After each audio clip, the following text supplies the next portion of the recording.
Hi there. Welcome back to the Great Ace Attorney Chronicles. We have one last episode left of our escapades, which have been, like I said before, enjoyable and fun little side stories with some interesting lore, or not going to call it lore, but just interesting character development here and there as well. And a little bit of continuity nods, too, so they definitely have been served an amusing purpose, and I wouldn't mind seeing them as something in future games. Like, seeing the characters interact in, relatively low-stakes scenarios can be quite entertaining. But we only have one more left for now, and it looks like our guy, or I say our guy, our rival, I guess you would say, Barack is involved, and it also looks like it might take place in the court, but, it's called in the Bailey, so what do you expect? But anyway, let's get going. The date unknown. The Old Bailey. Oh hell, I guess this could be any point in time, really. Ah, I see. Oh god, it's Gregson. I hate that guy. And Sholmes is here too. This court is now in session for the trial of Mr. Herlock Sholmes. Damn, Sholmes, how do you find yourself on trial? This is a most extraordinary case of murder. Counsel, I assume I may proceed. Yes, my lord. The defense is ready. At your discretion, my lord. Very well. I hereby call upon the prosecution to introduce the case. The incident in question took place 2 days ago, late at night when the ground was blanketed with snow. The location of the incident was the residence of the accused, Mr. Herlock Sholmes. Indeed. The now famous address of number 221B, Baker Street, was it? The address may have enjoyed fame once, my lord, but will henceforth endure infamy for this grim crime. Yes, sir. Well put. The victim, a certain Madame Rosie, was found fixated on the accused's sofa. Jeez, this is pretty grim. I thought this stuff was going to be like a light affair. But it's, rather grim. My word. Objection, apparently. But it's unclear as to whether the victim was actually killed in the defendant's suite or not. After all, when Mr. Sholmes left the room for only a brief moment, Madame Rosie somehow vanished herself out of his room completely. Vanished herself, counsel? The victim? Quite true, my lord. There is but one adjoining door between my drawing room and kitchen. Yet, having brewed some tea in the kitchen, I returned to find the room completely empty. There was nobody else present. Ordinarily, my fellow lodger, Iris, would have been at home. However, on the day in question, she had been invited to a meeting of a scientific society in the city. Geez, she's pretty, some high-profile meetings. I'm afraid you're a propensity for exaggeration, sir. You claim the victim vanished herself, but really, it seems to me entirely possible that she chose to leave by the main entrance to your suite. As it happens, my lord, the door to the accused's room was locked at the time, from the inside. Is another locked room mystery? Very true, Inspector. As such, I can say with considerable surety that the victim did not leave via my front door. But what about, the haha? Yes, she could have stuck out the window. The windows in the room were not locked, it's true, and the victim had the opportunity.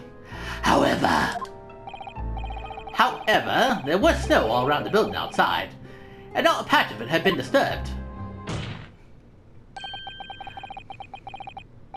Would my learned friend care to explain how the victim could have left without leaving a trail? So the victim, Madame Rosie, somehow vanished from the scene before she was killed. Ah! Naturally, I was alarmed by the sudden disappearance of my guest. So I summoned this gentleman, who resides in the attic room above my own, and we took a cab to Scotland Yard. I can't confirm that the defendant called for me, and I saw his suite on my way downstairs. And yes, I'm quite sure it was empty, just as Mr. Sholmes has said. When we reached the yard, this very detective happened to be there. Yes, you see, and I was just in my office for a while, having got back from some important business.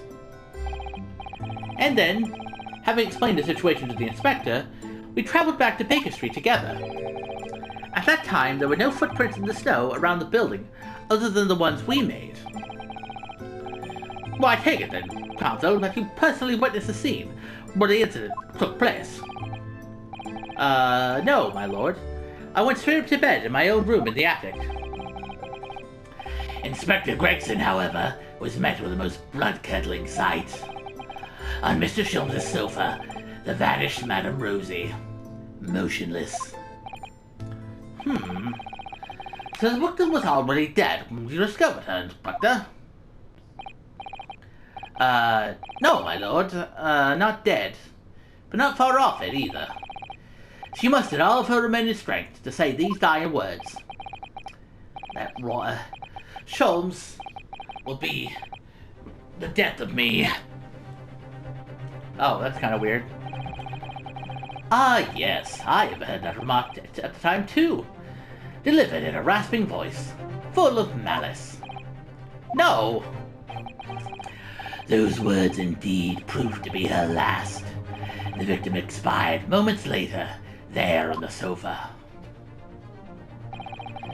The cause of death was identified as damage to the respiratory tract as a result of strangulation.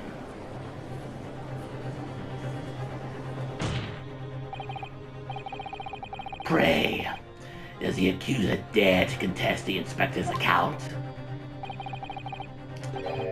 Certainly not. In fact, the inspector has done an unusually fine job of summarizing the salient points. Sholmes will be the death of me. Damning departing words, indeed. In her final moments, the victim named her killer. You, Mr. Herlock Sholmes! But the defendant had no reason to take the victim's life. Perhaps you could tell the court, Mr. Sholmes, who exactly this Madame Rosie was. Ah, yes, of course. Did I never mention her to you? I extended an invitation to her that evening, though she is loquacious in the extreme. The most trivial of matters quickly becomes a quarrel. I was only too pleased to leave her presence to make tea. Great.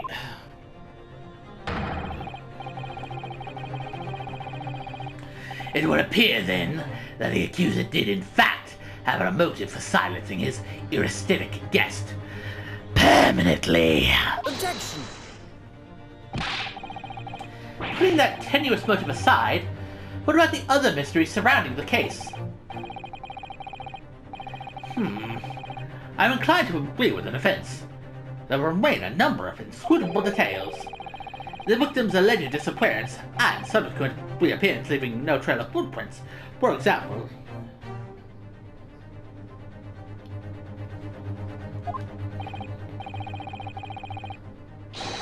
That's right. The crime described by the prosecution could never have happened. Yet the victim named the accuser in her dying breath. It seems to me that my learned friend has overlooked a significant detail here.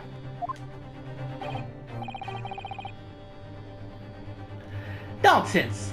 What have I overlooked?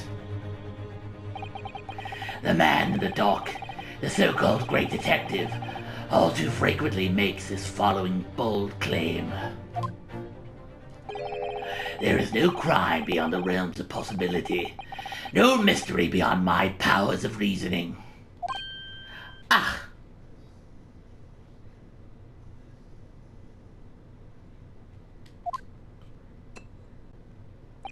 Huh. So, Mr. Sholmes, you'll have no difficulty in explaining how the crime thus described could have taken place. Therefore, I propose a toast to the great detective upholding his name.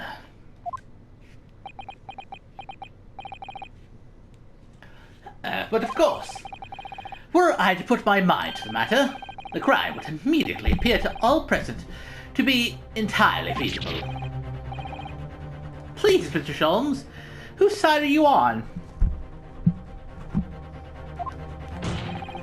All you need to say is, no, even I can't think of a way that a crime like that could have been committed. Let the accuser's admission be noted by the court. Though the crime may appear impossible to us mortals of inferior mental capacity, this man alone claims to know exactly how it was done. Come on, Sholmes, just shut the fuck up for a second, you know? Thank you, counsels. I believe I've heard more than enough to proceed to my adjudication. The accused great detective did, in some inscrutable manner, willfully murder the victim, Madame Rosie. I therefore find the defendant. Jeez, that was kind of quick.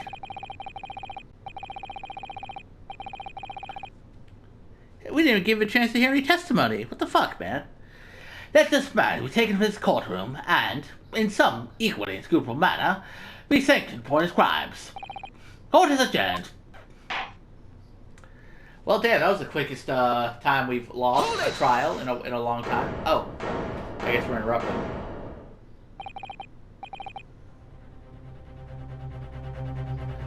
My lord, please.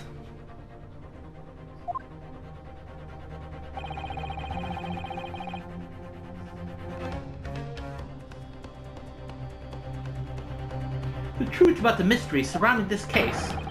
Unknown to another besides the great detective. What's this? Upon my word, Mr. Naruhodo, you are coming along wonderfully. You deduced a fundamental truth about this case, I believe. Which would be, detective, that the truth of this case is known only to the true culprit, obviously. Is that not so, Gregson? Eh? What? Well, I suppose, yes. You don't mean... Are you suggesting, Mr. Sholmes, that you have an idea as to what actually happened that night? An idea? My dear fellow, I could explain the entire incident from start to finish, with not a single detail omitted. That's weird. Also, you've already been declared guilty, so I'm not really sure you have a way of going about that. It seems the detective has failed to grasp the situation. Pray, Mr. Reaper, which of us has fully failed to grasp the situation, I wonder? Then answer me this. You claim that prior to the incident, the victim suddenly vanished without a trace from your room. If so, how exactly did Madame Rosie disappear? Why, naturally, by the window. It was ajar, after all. But that can't be. The room is a whole story above street level, and anyways, no prints were found in the snow. There are any number of ways one could avoid leaving tracks in the snow. Surely. Such as flying, for instance. Damn, why am I getting flashbacks to fucking Turnabout Big Top? A fatuous notion. And to where do you propose the victim flew, Mr. Sholmes? Is it not entirely plain? To the culprit's abode, of course. For, having left my suite, that is clearly where Madame Rosie was murdered. Take a moment to consider the cruel irony, if you will. By her own volition, she flew directly to her death. Do you forget, Detective? The victim's corpse was discovered on your own sofa. No doubt because her killer carried her back there. But what about the lack of footprints in the snow again, then? There just weren't any. Other than our own from when we returned home ourselves. If by our footprints you refer to our own and mine, you are quite right. But there were those of another. On the night in question, there was one other person who could have conveyed the victim to my sofa. What? Good gracious! To whom do you refer, sir? A man whose somewhat unavailing presence at the scene of the crime would be questioned by no one. Unavailing? Ah, you don't mean... Indeed I do. A man who hastened to the scene directly upon learning of the incident at Scotland Yard, namely, Tobias Grixus. You, Inspector Gregson. Eh? When you arrived at my address on Baker Street, you were carrying the half-dead Madame Rosie with you. You waited for a suitable opportunity, and then laid the victim on my sofa. He did what? Objection! But we were with the inspector when he arrived.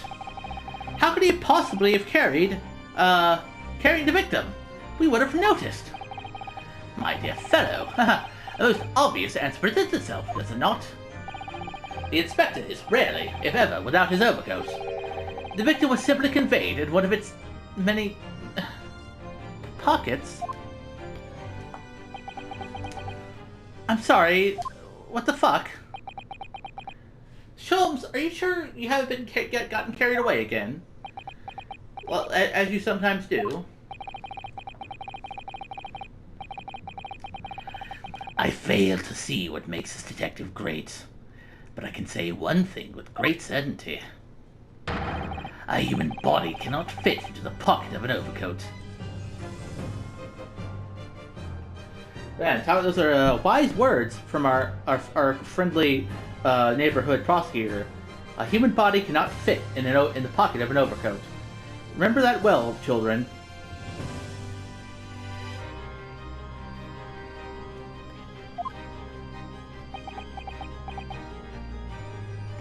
Are we sure we aren't doing a dance of deduction right now, and you're just being silly, as you like to be? A silly little Billy who doesn't know anything?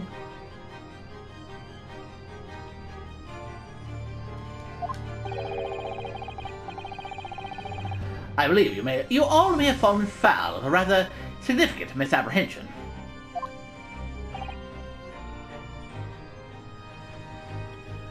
What?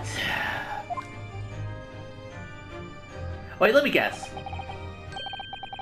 Yeah, I was gonna say, Madame Rosie was not in fact a human. What was it? Were they?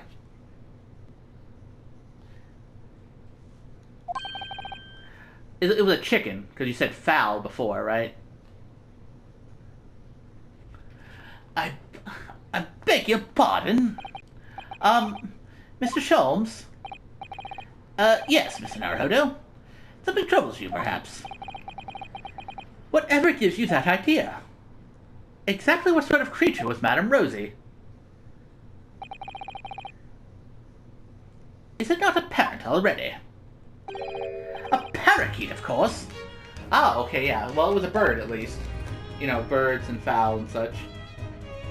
Huh? A most self-conceited specimen, in fact. A parakeet. She was an incessant talker, I must say. Her manner was quite intolerable. Oh, that's why he was complaining about it being loquacious. Because it's a parakeet, and parakeets are pretty loud and like to talk. Fair enough.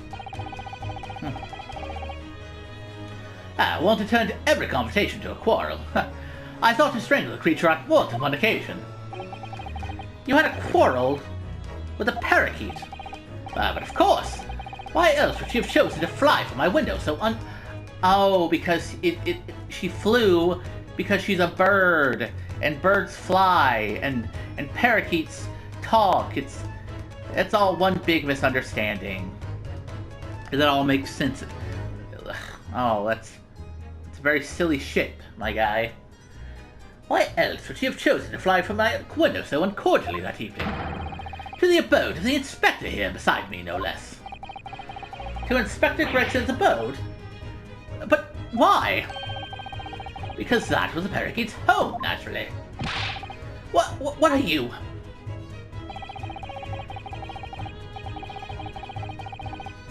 The inspector was called away from home for some days, so it was arranged that I would look after the bird. But it would appear that she was overcome with a sudden yearning for a keeper, thus prompting her flight from my comfortable suite to the inspector's office at Scotland Yard. So Gregson has a pet parakeet that he calls Madame Rosie? What the fuck?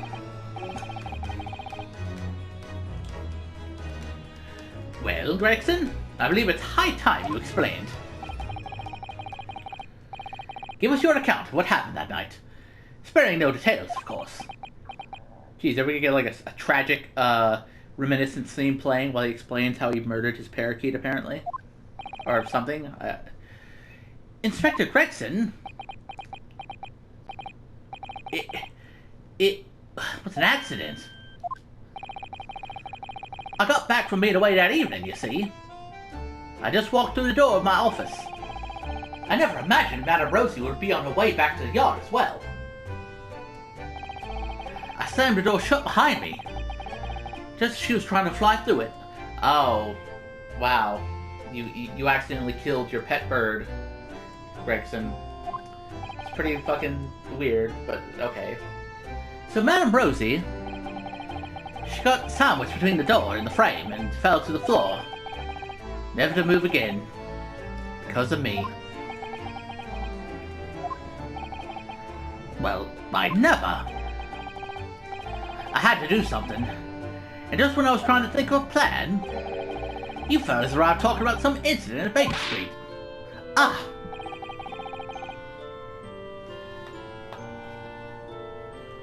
I had to hide Madame Rosie in a hurry, so I stuffed her in my coat pocket and got in the cab with the pair of you.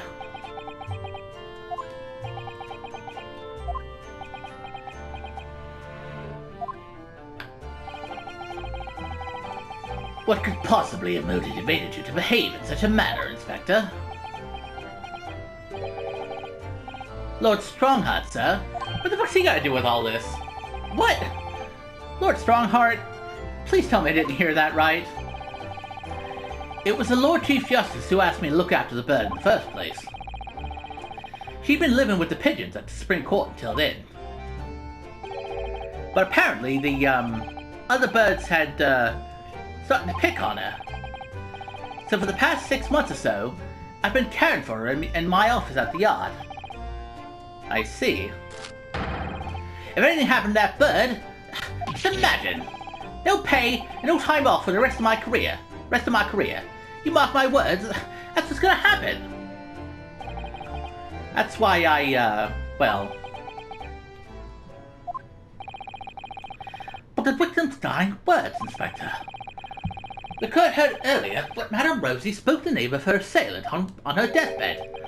That rotter, Sholmes, will be the death of me.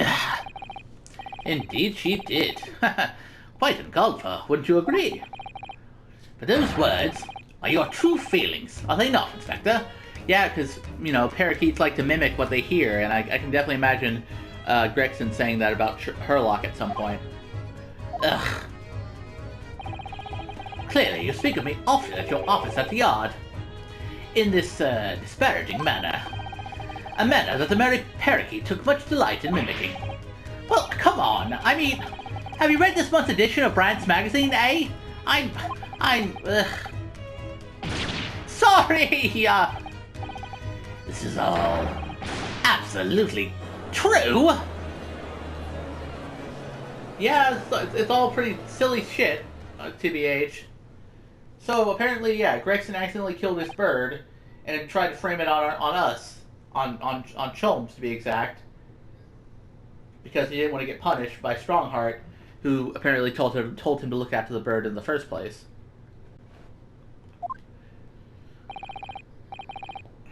Something wrong, Lord Van Zykes?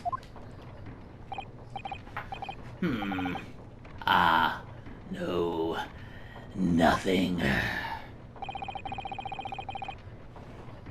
I almost drifted off for a moment there. It's hard not to drift off when you've been kept waiting 3 hours already. I wonder if we'll manage to meet with Lord Strongheart at all today. We may have to deliver the report on the Winterbank case that he asked for on another day. Tell me, Inspector, what became of that bird? Ah, Madame Rosie, you mean? She had a narrow escape, but she's still alive. I delivered her back here not long ago, actually, on Lord Strongheart's orders. He's opened the pigeons will accept her now. It was something of a shock to hear that you'd been crushed in the doorway of your office. Wait, so that was your like reminiscing on what happened when Gregson almost killed his bird, apparently. Oh, hey, at least she's alive. That's nice. Especially as we were all under the misapprehension that Madame Rosie was a person. Sorry about that. It was Lord Strongheart's demand that, Oh, is that Strongheart himself? Ah, good. You're here. So, like, are you feeding those birds? Like, the birds that live in your clock tower? I don't really understand. You don't really seem like the kind of guy who keeps pets, TBH, but what do I know? Do you just have a special fondness for that particular parakeet? I apologize for my tardiness. I'm exactly 3 hours, 24 minutes, and 57 seconds late. Jesus Christ, dude, you know how to be fashionably late. Oh, no, my lord. No. Please don't trouble yourself.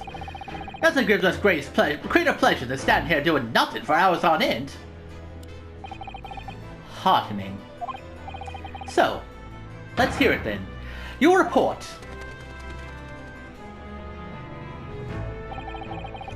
The Winterbank trial is concluded, but this is far from over.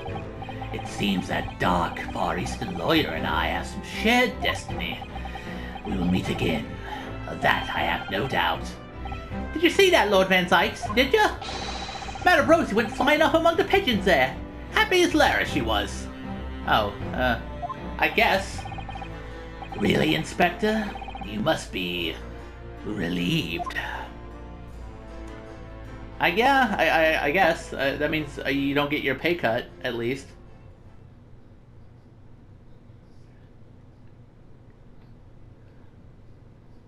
Well, that was weird and kind of dumb, but I'll take it, I guess.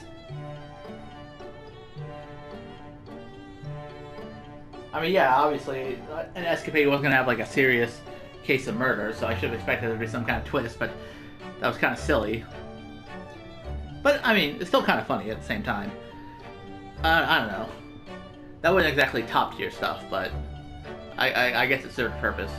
Also, shouldn't it still be, like, a crime? Like, okay, I guess she didn't, the bird didn't actually die, but, like, that's still animal abuse, even if it was accidental. Like, I'm pretty sure if you try to frame someone for almost killing an animal, that's still a crime, and they should be punished for it. You know, not necessarily, like, something you just look over, you know? At least, as far as I understand these things. But, oh well. Then again, maybe, well, I don't know. And then also the thing that was all apparently Van Zykes' remembrances of what happened. Yeah, weird stuff to be sure, but again, it was at least kind of funny, I guess. But yeah, that is the end of these escapades. Now, you know, there's nothing stopping us from starting the next game in due time. And boy, the hype is still real, you know. But like I said, I'm not gonna obviously start right now. So next time when I'm record again, I believe I shall start episode 1 of the second game proper, and we'll really get into the good shit, you know. Those escapades were a fun little diversion, though, to be sure. But anyway, until we get to that point, I'll see you around.